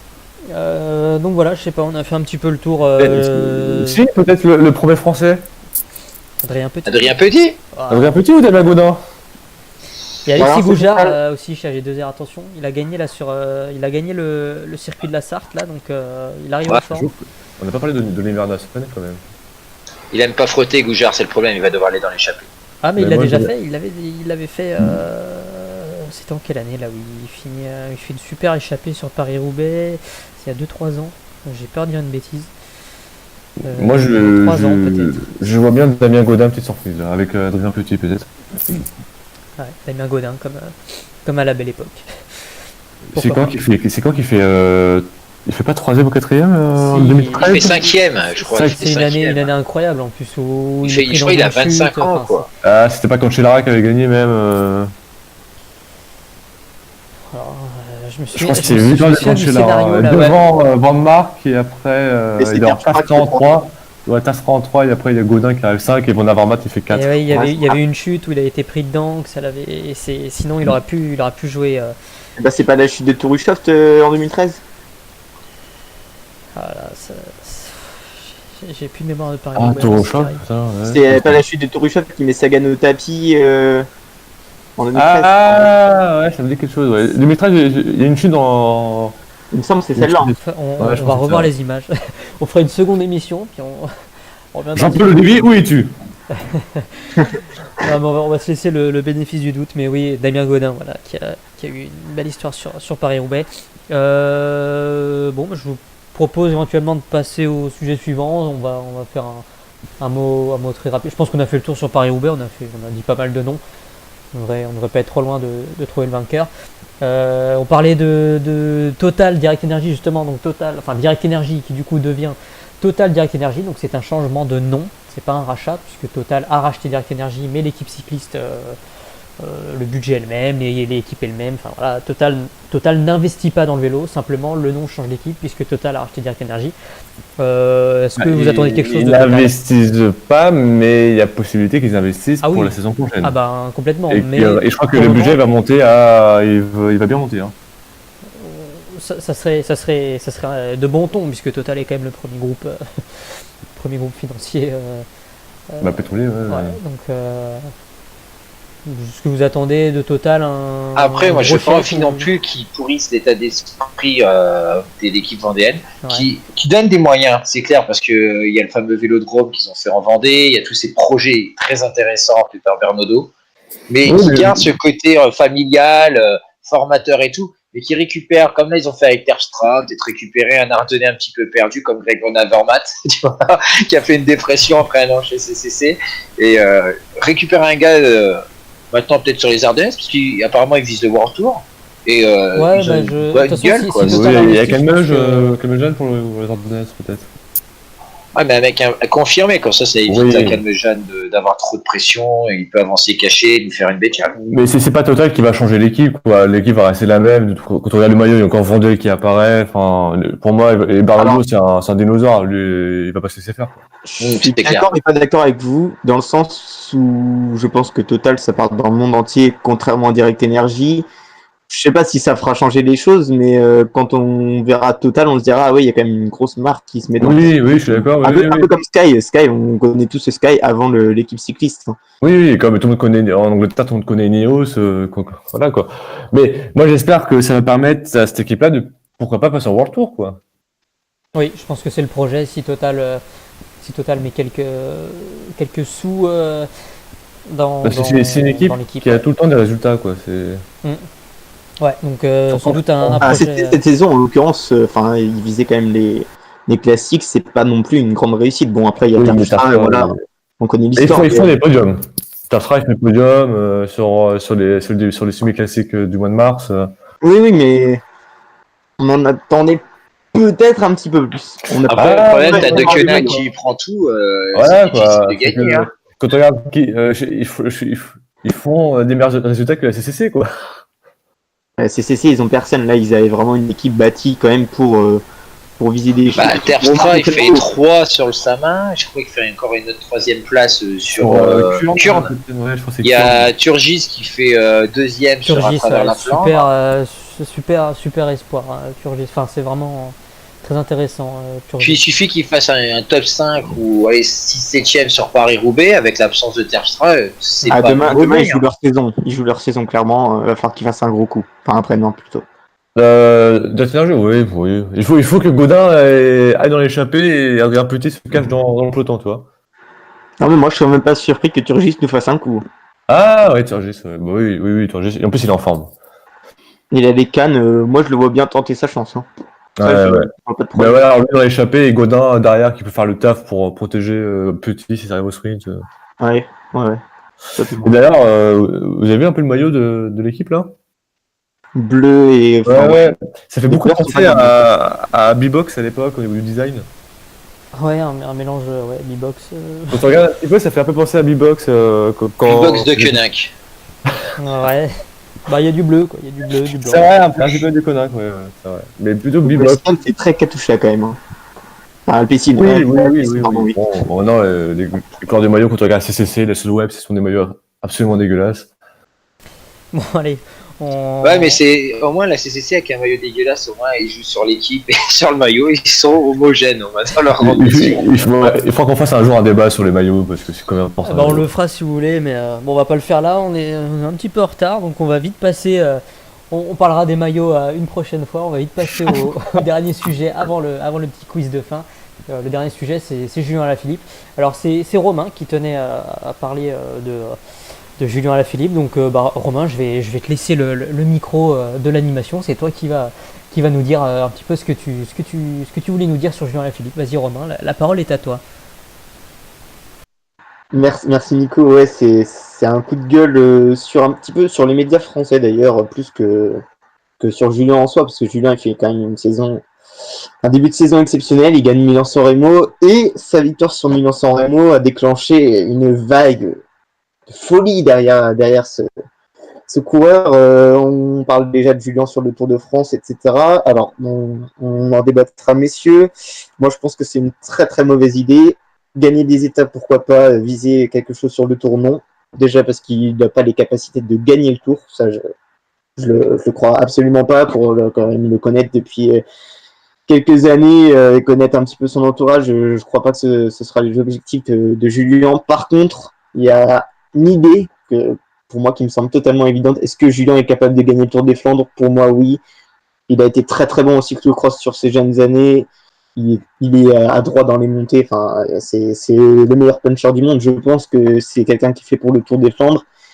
Et j'espère que Quick-Step fera de lui un vainqueur du Tour des Flandres et pas s'entêter sur le Tour de France. Je pense que Mas est clairement l'atout à utiliser sur le Tour et pas Julien pour gagner des étapes, d'accord, mais jamais pour aller jouer le général du Tour. Voilà, donc c'est question sur l'avenir de Julien Alaphilippe, plutôt Flandre, plutôt Tour de France, enfin général de Tour de France. Ouais. Qu'est-ce que vous espérez pour Julien, Émilie? Bah moi je suis d'accord avec Romain. On a eu ce débat-là dans l'ancien sacré numéro, c'était avant le Milan-San Remo, et déjà j'avais passé un petit coup de gueule après Stradé Bianchi sur les médias français qu'on avait fait un peu trop quand il pouvait gagner un tour. Déjà, Patrick Lefebvre ne veut pas que Julien Alaphilippe s'aligne pour jouer une victoire sur un grand tour. Il va sûrement qu'il fasse des classiques, et honnêtement, pour moi, il n'a pas encore le niveau physique pour tenir 3 semaines de course au haut niveau, quoi. Et j'ai envie de voir de Julien gagner, elle est tentée de gagner les 5 monuments, de continuer à gagner des classiques, et pourquoi pas un jour à 32 balais de gagner un Tour d'Espagne, et puis voilà, quoi. D'accord, donc pas tout de suite, en tout cas. Non, c'est beaucoup trop tôt, il a que 26 ans. Qui continue à faire ses classes sur les classiques, là, qui marque l'histoire des classiques, et après voilà quoi. Quand il aura gagné les 5, parce que là, Il gagne le Tour de Lombardie aussi. il est Oui, carrément oui, capable c'est le seul coureur actuellement qui est capable de gagner les 5 monuments, je pense. Hein. Surtout qu'il Il est y un a peu quand même fort un quand mec même. qui lui ressemble beaucoup dans le profil avec la carrière, avec bien sûr quelques différences, parce qu'il était déjà un peu flandrien à la base. C'était Philippe Gilbert. Et regardez Gilbert, c'est un petit peu perdu en début de carrière. Il était chef des J, on a voulu le mettre en flandrien. Finalement, c'était un Ardennais à la base. Et après, malheureusement, avec l'âge, à part chez Valverde, lui, il faut l'éviter, c'est un cas à part. Avec l'âge, tu perds cette giclette. On a parlé chez les sprinters, mais chez les punchers, c'est pareil, à part chez Purito, encore un autre espagnol. Et il va pouvoir, on l'a vu sur un Eneco Tour, on l'a vu pas mal à l'aise sur un vieux, non, c'était sur le mur de Gramont. Et il y a vraiment le potentiel. Qui s'amuse, qui s'éclate sur les courses d'un jour, putain, merde.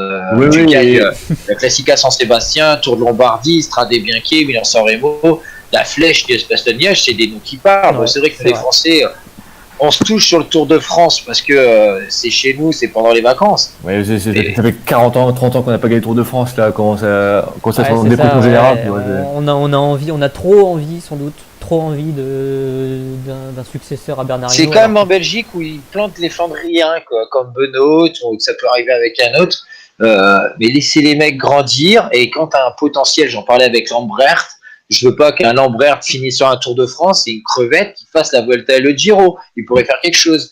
Lambert, c'est un Pozzo Vivo. Là, c'est pareil pour un Julien. Julien, c'est un mec qui doit viser des classiques ou des courses d'une semaine. Hein.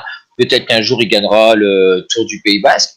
Mais qu'on ne fasse pas chier avec le Tour de France. il a gagné le Tour de Mentalement, c'est Grande-Bretagne. un truc, quoi, être leader. C'est un mec qui a le feu dans les jambes, et même un peu dans la tête. Et je pense que De Gendt serait d'accord avec moi. Être leader, mais mentalement, tu dois toujours être placé, tu calcules tes efforts. Puis c'est un truc avec tes équipiers, il faut avoir un certain statut. On en parle avec Thibaut Pinot, parce que ça s'apprend aussi un leader sur un grand tour. Et qu'est-ce qu'on va. De toute façon, c'est les journalistes, ils sont là pour vendre du papier. Il faut Julien en Tour de France, mais. Ils en parlaient aussi pour Peter Sagan, il fallait qu'il perde 10 kilos pour qu'il Oui, vise le c'est Tour de France. exactement. Ouais. Je me suis souvenu aussi de cette N'importe période-là où Sagan, quand il gagnait tous les maillots verts sur le Tour et qu'il allait dans l'échappée sur les étapes de montagne, qu'il passait des cols. On se souvient de ce discours où il disait « Ah mais Peter Sagan, il faut qu'il perde des kilos, il peut gagner le Tour de France. » Ça. Parce que nous, on vécu laissons pour le Tour de juste France. les coureurs tranquilles, laissons les coureurs faire ce qu'ils veulent. Julien Philippe, Mais- s'il veut s'éclater et gagner tous les classiques du monde, qu'il gagne tous les classiques du monde et puis on sera ravis et qu'il nous claque un championnat du monde. Mais je suis assez d'accord avec vous, le Tour de France, Mais laissons-les oui, tranquilles, on s'en fiche. Et honnêtement, On s'en fiche. tant qu'il sera chez Quickstep, ça risque pas d'arriver, quoi. Patrick Lefebvre, il est très intelligent, tout le staff est très intelligent, et voilà, quoi, ça risque pas d'arriver. Donc, lui, il est très protégé, donc Puis Quick de Koenig qui vise Montamas, puis t'as Remco qui va grandir. oui, et t'as Youngus au cas où qui peut pallier un Tour d'Espagne ou enfin un Giro quand Mas il va se concentrer sur un Tour de France, donc Puis on va encore nous trouver un petit gars à droite à gauche, on s'inquiète pas, Lefebvre y a le nez, il nous trouve un Danois, Kasper Asgren. Il a récupéré l'année dernière parce qu'il y avait trop de blessés dans son équipe. Regarde le mec, il est super balèze. On a vu dans l'échappée dans les championnats du monde, donc il passe pas trop mal aussi les parcours vallonnés. Franchement, il est dans la bonne équipe. À part si Cofidis commence à avoir des ronds, parce que moi, ça a été un fantasme de 1er avril de dire pourquoi pas Julien Lafilippe chez Cofidis, parce que avec de l'argent, parce que entre guillemets, il a une classe. Il me fait un peu penser, bon, il a plus de cerveau, il est mieux cadré que Frank Vandenbroek, hein, mais c'est des mecs comme ça. Lui, par exemple, on l'a perdu, hein, on l'a voulu le faire sur un Tour de France, alors que c'est un mec qui aurait dû rester sur les Ardennaises. Et le problème, c'est le Tour de France, il y a une obsession, pas mal, il y a en France, mais pas mal de gens qui suivent le vélo, le Tour de France, putain, c'est un kiff gagné Si par je peux me Roubaix, quoi. De te couper, c'est deux petits trucs. Hein. Pour répondre à Quentin tout à l'heure, est-ce que Julien est capable de gagner Roubaix? Il a quand même des grosses références quand il a été jeune en cyclocross. Hein. Il est quand même vice-champion du monde junior. Donc je pense que Plutôt les Flandres d'abord. sur quand même. Faut le pas pavé, il oublier doit les pas être étapes. maladroit. oui. Après, le problème, c'est Roubaix, c'est un truc morphologique particulier. Quand on voit gagner Roubaix des coureurs, c'est quand même des belles machines à rouler aussi. Hein. Ouais. Cancellara, Bonnen, Heyman. le Terpstra, c'est des gars qui, pour l'instant, la Philippe est pas encore dans ça. C'est pour ça que je parlais de son âge. Avec le temps, il va apprendre ce truc d'effort long. Et la Philippe, il calculera Paris-Roubaix à 34 ans, tu vois. Ouais, 35, 36 ans, il aura déjà gagné le classique. Voilà. Le deuxième truc que je voulais rajouter, c'est on faisait la comparaison avec certains dont on a dit qu'ils pourraient gagner le Tour de France. J'ai l'impression quand même qu'on fait à la Philippe ce qu'on a réussi à faire à Bardet, c'est-à-dire le défocaliser totalement de ses objectifs pour l'envoyer sur le Tour. Bardet, bon, il a gagné une étape sur le Tour, on a direct fait de lui quelqu'un qui était capable de gagner le Tour, mais je reste persuadé que Romain Bardet pouvait gagner une Flèche Wallonne, pouvait gagner l'Èche-Bastogne-Liège. Mais d'ailleurs, Bardet sont constants sur des Ardennaises ces dernières années. Hein. Oui, mais de Liège. Justement parce qu'on l'a focalisé sur le Tour, je pense qu'on l'a fait rater. C'est dans une équipe française, donc voilà. Quoi, puis AG Désert, il vise des petits vieux quand même. Et c'est un public chez France Télévisions. Oui, c'est ça, non mais c'est l'équipe. Tu vois, Romain Bardet, j'aimerais bien le voir dans une équipe étrangère. Non. Bah, moi j'aimerais bien. Un peu type Warren Barguil. Je suis d'accord avec toi. Type Warren Barguil chez Sunweb, tu vois, ça prenait vachement bien. Ouais, j'aimerais bien voir Bardet pareil. Bon après, je pense que ça n'arrivera pas parce que c'est un pur produit un peu des Vincent Lavenue. C'est ça bien en choc carrière. Made in France. Voilà quoi. Bon, je pense qu'on reparlera aussi de Romain Bardet peut-être au moment du Tour de France. On aura l'occasion de faire un petit débat sur lui. Des Ardennaises, oui. Oui, mais bon, vu qu'il est à fond sur le Tour chaque année, malheureusement. Surtout celui de cette année là, parce que c'est quand même pour lui. Ouais. Ils l'ont taillé pour Bardet et Pinot. Hein. Mais bon, je pense qu'on fera un débat sur Romain Bardet à ce moment-là, sur sa carrière, sans doute potentiellement ratée, on verra. Qui suivent les conseils d'un Philippe Gilbert, il a un bon professeur. Gilbert, il a gagné l'Amstel et tout, et puis même l'Amstel, il peut gagner l'Amstel Pépère, notre Julien. Franchement, il a quand même pas mal de courses d'un jour qu'il peut remporter. Il a déjà du boulot pour arriver avant d'arriver à Paris-Roubaix, le Tour des Flandres. Franchement, ce serait un kiff, quoi, que il y a pas mal de journalistes en Belgique, je me rappelle, qui parlaient de Gilbert, est-ce qu'il est capable de gagner toutes les classiques. Malheureusement, j'ai peur pour lui que Paris-Roubaix lui passe sous le nez. Quoique, on ne sait jamais dimanche. Mais Julien Alaphilippe, il en fait partie de cette race de coureurs qui peut gagner toutes les classiques, tous les monuments, parce que il a tous les éléments en lui. Il a le punch donc de sa jeunesse qui lui permet de gagner les Ardennaises et l'Amstel, etc. Et après, en vieillissant, il va prendre du moteur, il va venir meilleur sur des efforts vraiment longs, parce que malheureusement c'est comme ça avec l'âge. Et un jour ou l'autre, avec quelques participations en équipier sur le Tour des Flandres, parce que c'est quand même une inexpérience, tu ne gagnes pas le Tour des Flandres sur le premier coup, à part peut-être Bétiol, mais c'est vrai qu'on ne sait jamais, parce qu'il y a deux quenins qui s'y connaissent dans ce style de course, mais il va apprendre, ils vont peut-être faire un Grand Prix O3, Grand Wevelgem, il va prendre sa bouteille au fur et à mesure, et à un moment, il va nous claquer le Tour des Flandres.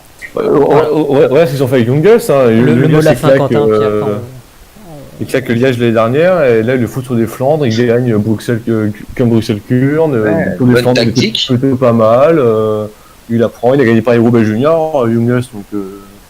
C'est une belle machine à rouler, avec un peu quelques kilos en plus, il peut gagner Paris-Roubaix, Jungels.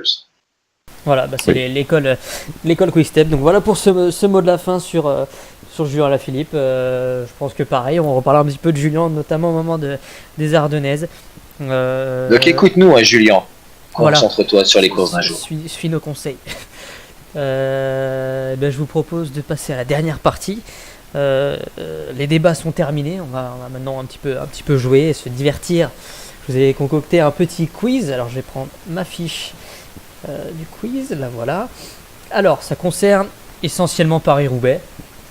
Voilà, forcément, c'est la course qu'on attend dimanche. Alors c'est des petites questions, donc je vous propose, avant de donner la réponse, de me dire votre prénom. Comme ça, je vois un peu qui est le premier à avoir la réponse. Donc vous me dites votre prénom et puis je vous donne la parole. Il y a quelques petites questions qui vont très vite. Ça concerne des chiffres sur la course. Et puis il y aura deux questions deux, trois questions un peu plus historiques. Donc voilà. Alors première question, messieurs, en quelle année a été créé Paris-Roubaix, le premier Paris-Roubaix? Quentin? Oui, vas-y Quentin. J'ai pas... et- 1895. Non, c'est un petit peu plus. C'est Romain, 1896. Ouais, c'est 1896. Un premier C'est point. 1896. Ouais, un premier point pour. pour Romain. Dommage, c'était pas très loin. Voilà, bon, bah, 1896, donc ça commence à dater un petit peu. Daté, Hein. hein. C'est pas pour rien que c'est un monument. Alors, les deux recordmen de victoires. Et combien de victoires? Ils sont deux à égalité. Quentin. Oui, Quentin, vas-y. Bonnen et De Blaminck. C'est ça. Il y a deux Vlaminck, mais l'autre c'est pas Boonen. Bah si, c'est Bonen, il y en a 4. Bah oui, Bonnen a 4. C'est pas Boonen. Je me suis quand même pas trompé. Ah, si tu t'es trompé. Romain, avec Merckx, mais Merckx il en a que 3, non? Bah, il me semble qu'il y en a que 3. Bonnen en a 4. C'est peut-être. Boonen, moi qui il y en a dis une 4, bêtise. hein, Serait-ce moi qui dis une bêtise, en effet. En effet, bah à quel moment j'ai loupé. Bah, je l'en ai enlevé une, écoute. Il y avait- Merde, c'est 3 fois, je sais. Bonnen, c'est Ah, sûr c'est- 4 fois. c'est De bien, Blaminck, Bonnen. 2005, C'est ça, 2008. C'est ça, pardon, autant pour moi. 2009. C'est moi qui me suis mélangé les pinceaux. Autant pour moi. Voilà, comme ça vous me corrigez, c'est formidable. Donc de Vlaminck Boonen, oui, 4 fois. Et c'est- 2012. Pour Nicolas. Excusez-moi. Bon bah écoutez, voilà, la prochaine fois je vérifierai plusieurs fois mes informations. Non, mais en plus oui, ça paraît tout à fait logique. Alors, combien de Français l'ont remporté? Une vingtaine. Quentin. Allez, Quentin, 32. c'est moins. Romain, je vais dire 26. C'est moins. Ah, Quentin. Ah, on va laisser Emilien une réponse. Ah, chacun. Emilien, vas-y, Emilien. Moins de 20. 10... Ouais, 20, et j'y dirais 20. 20, c'est plus. Allez, de 22. nouveau, le premier, Quentin. Quentin, 23. c'est moins. 22. Ah bah c'est moins. Je pense que Romain... Ah, bah, je crois que c'est 21 du coup. Exactement. 21 Français pour 28 victoires, puisque certains l'ont remporté ça fait deux deux fois. fois que Roman nous bat la. Donc voilà, Sprinter ou pas? 21 Français différents. Donc pour 28 victoires. Peut-être pas vous faire le tour des 21, mais bon, il y a Oh, du beau En monde. plus, Frédéric Guédon, du Oui, Colossal, bah, Mathieu. Mathieu. bataillon là dans le début du 21e siècle là. On va pas faire les 21. Donc le point est pour Romain. Puisqu'on est dans les Français, la dernière victoire française, c'est cadeau, allez. Frédéric Guédon, Emilien. Ah bah, Pinez, il a triché. Ah non, mais c'est En on en quelle parle année, tous les ans. Emilien hein. En quelle année, Emilien 97, Ouais, avant c'est la ça. Coupe Bon, du allez, Monde. on va donner le point à Emilien, mais dis bien ton terrible. prénom avant. Arbitrage vidéo. Alors, je pense que Ah, mais la tout le VAR, monde l'avait, c'est terrible. allez. La VAR, ça sert à rien. On en a pas en vélo, tant mieux. On a un photo finish, c'est très bien. Alors, il y a deux coureurs qui l'ont remporté 3 fois de suite. Personne n'a fait mieux. Deux coureurs. Est-ce que vous pouvez me donner les noms? Bon, les dates, je vous les donnerai. Quentin. Allez. De Vlaminck. Eh ben non, pas de Vlaminck. Ah, Pas remporté j'ai rien 3 fait. fois de Romain. suite. Romain. 3 fois de suite. C'est non, Moser. Moser, en effet. De 78 à 80. Alors par Ouais, contre, un Belge. Ah, ça, c'est les années après. Je t'accorde de un Vlaminck. demi-point, Romain. Et alors, l'autre, c'est pas facile, c'est un français. l'autre, ça Ah, doit c'est être- genre un français du début du Alors, 20e siècle. Ouais, On c'est est genre entre 1905, tu vois. 1909 et 1911. Ah oui, d'accord. Mais le nom est pas complètement inconnu. Eugène Christophe. Non, mais bien tenté, Non. bien tenté. mais- Il Ah, a gagné quoi comme votre course? Il a gagné le Tour de France, il a fait quoi le mec? comment il s'appelle le mec qui a gagné Paris Tour aussi? En plus, je crois que Eugène Christophe l'a jamais gagné par les Roubaix. Alors, Ouais. le nom qu'on cherche a remporté le Tour de France en 1910. Pour information. Il s'appelle Octave. Oui, c'est Octave ça. Lapide. Octave Oh, Lapide. punaise. Demi-point pour Quentin, du coup. Ouais, il avait donné Moser aussi. Oh, c'est terrible. Ouais, donc c'est bien Octave Lapide. De 1909 à 1911. Bon, c'était pas Oh, merci évident. Romain. Je te l'offre. J'étais pas né. Hein. En plus, j'avais Moser, On quoi. n'était pas c'est nés. chier. Puisqu'on est dans les records, on va dire, le doublé, le tant convoité Tour des Flandres Paris-Roubaix, il y a deux coureurs qui l'ont réalisé 2 fois. Qui sont-ils? Là, c'est facile. Eddy Merckx. Quentin. Non, pas d'Eddy Merckx. Yoann Moseou. Non, De Vlaminck. le doublé Quentin. sur la même année. Sur la même année, bien évidemment. Cancellara 2 fois. Cancellara, en effet, l'a fait. Et Bonnen. Et Bonnen, bah voilà, un demi-point pour. Ah, il a fait Bonnen. Exactement. Donc, je vais quand même vous Ah, donner mais si vous l'avez pas fait, ouais. les années. Tom Bonnen en 2005 et 2012. Cancellara, Et Cancellara 2013. 2010. J'aurais dû réviser ça avant. Quelle a été l'édition la plus rapide? Ah, mais ça, 220 c'est heures. facile. Emilien. Ouais. C'est Greg Van Avermaet qui a gagné. Ouais, exactement. En Ah, la plus rapide en vitesse. Ouais. plus rapide. Ah en- oui. en- 45 km/h, un truc de genre. Ouais, on est à 45,204 km. Ouais, c'est ça. Alors la dernière grosse surprise, c'est en 2016, c'est Matthew Heyman. Quel âge il avait, l'Australien? 36 ans. 37. 37, Romain. En effet, Ah c'était 37. Il était dans l'année de ses 38, si je dis pas de bêtises en plus. Et justement, le plus vieux vainqueur, de qui s'agit-il? Oh, le plus vieux. Et je veux aussi l'année de sa victoire. Romain. Ouais.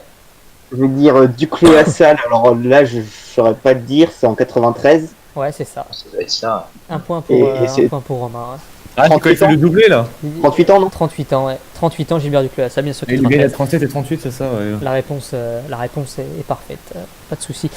Alors les trois dernières questions, voilà, alors, on est un petit peu plus dans l'histoire là. Forcément, Paris-Roubaix, qui dit Paris-Roubaix dit la mythique tranchée ou trouée d'Arambert, chacun à son terme.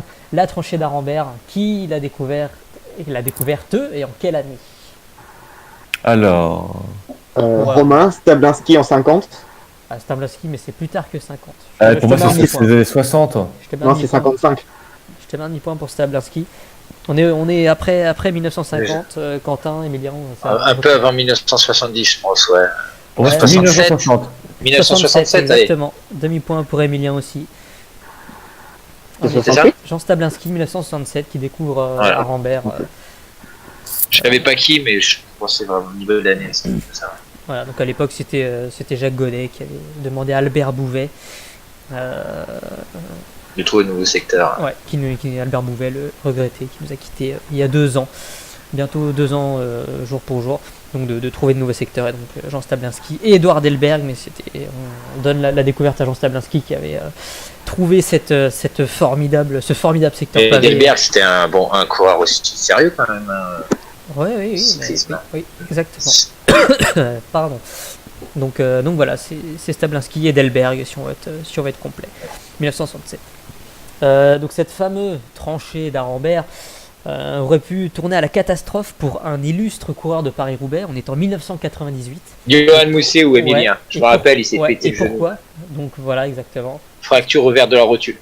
Voilà, bah, j'ai pas grand chose Je à me dire. rappelle parce que quand il gagne, il monte sa rotule. Voilà, donc 98, Johan Muziou qui glisse sur les pavés. Il se fracture la rotule et alors à l'époque on pense à l'amputation. Donc c'est dire à quel point l'histoire est quand même assez incroyable. Sa carrière devait être terminée, on devait l'amputer, enfin bref, ça devait s'arrêter. Puis finalement, le coureur belge est remonté sur le vélo et il remporte l'Enfer du Nord à 2 reprises ensuite, 2000 et 2002. Donc voilà, une belle histoire, on va dire. Et c'est pas Gaumont, il n'y a pas Gaumont aussi qui se casse bien la gueule aussi dans la trouée d'Arambert. Si. Ah, je pense qu'il y en a eu beaucoup. hein. Je me rappelle de Gaumont, je crois Peut-être aussi, encore qui dimanche. a fait une sacrée chute dans la tranchée d'Arambert sous la flotte. Aussi. Oui, exactement. Exactement. On est en 2001, ouais, c'est en 2001. 2001, Philippe Gaumont qui chute assez violemment. Bon, je pense que c'est pas le seul et qu'il y en aura d'autres à l'avenir, peut-être dimanche. Bon, on leur souhaite pas au coureur quand même, mais voilà. Bon, ça va être sec. Ouais, on verra. Dernière question. Alors là, bon, on remonte vraiment, on remonte à des années encore antérieures. On est en 1949. Il se passe quelque chose d'original sur Paris-Roubaix. 2 coureurs sont désignés vainqueurs. Pourquoi?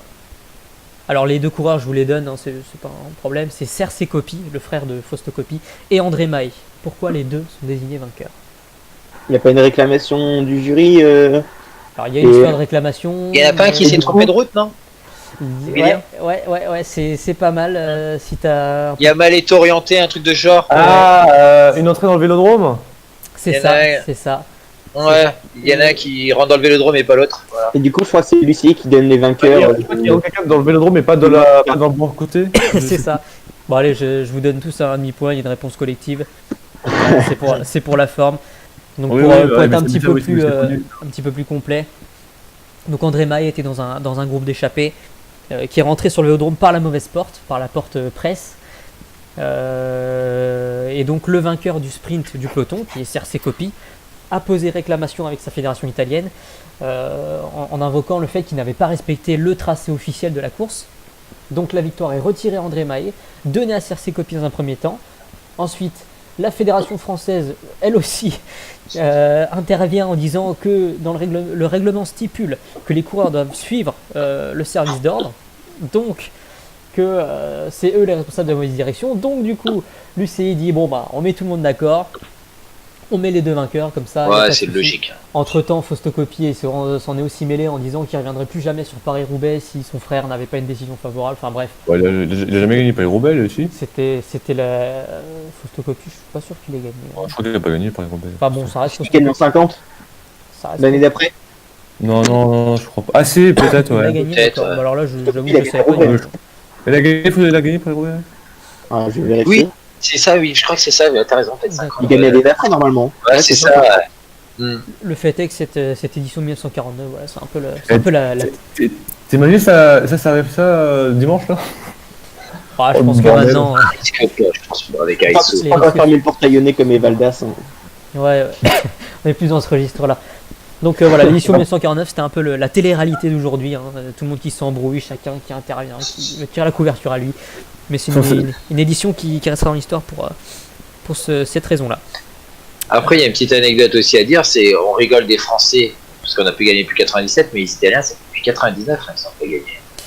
Eh oui. Oui, mais ils ont pas gagné énormément Paris-Roubaix, les Italiens. Quand même, je crois, plus d'une dizaine, hein, quand même. Ça date de la troisième nation, mais.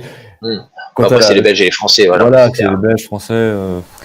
Alors les résultats du quiz, c'est donc Romain qui est le Ouais. vainqueur de ce quiz avec 6 points. Emilien Il peut remarquer le PO. le talonne avec 4 points et demi et Quentin un petit peu derrière avec 2 points. Bon, voilà. Vous avez quand même trouvé Il toutes n'avait les... pas fini au portail, ça va. Vous avez quand même trouvé toutes les réponses. Le Balak est derrière. Vous avez quand même trouvé toutes les réponses, donc félicitations pour ça, messieurs. La voiture balai chère à Carlos Beton. Voilà. Oui. La J'ai voiture commencé balai. très fort, j'ai craqué. Voilà, Quentin, faudra faire mieux la prochaine fois, puis Romain, faudra défendre ton titre. Voilà. Évidemment. Eh bien, messieurs, je pense qu'on a fait le tour hein, sur cette victoire de Romain Giton au quiz. Je vous propose de nous quitter. Donc merci déjà à vous, messieurs, d'avoir débattu avec moi pendant 7 heures. Merci à toi. 7h15. Un plaisir. 7h15. Rendez-vous forcément dimanche pour les fans hein, de vélo sur Paris-Roubaix. Ouais, je fais une pétition pour remettre Thierry Adam en commentaire. Ouais, bah, tu feras ça sur ton Twitter. Rendez-vous sur le Twitter. Tu vois ça tout seul. Rendez-vous sur le Twitter de Quentin Melardo. Voilà. Eh bien, donc merci messieurs, merci à vous de nous avoir écoutés. Vous pouvez retrouver tous les liens utiles, notamment les réseaux sociaux, dans la description. Et puis, bah, on se donne rendez-vous très très vite la semaine prochaine pour un nouveau sacré numéro avec, on l'espère, une victoire française sur Paris-Roubaix. Sait-on jamais. Donc voilà. Merci. Et puis, on vous souhaite une excellente soirée, un excellent week-end, un très bon Paris-Roubaix. Salut à tous, à bientôt. Salut tout le monde.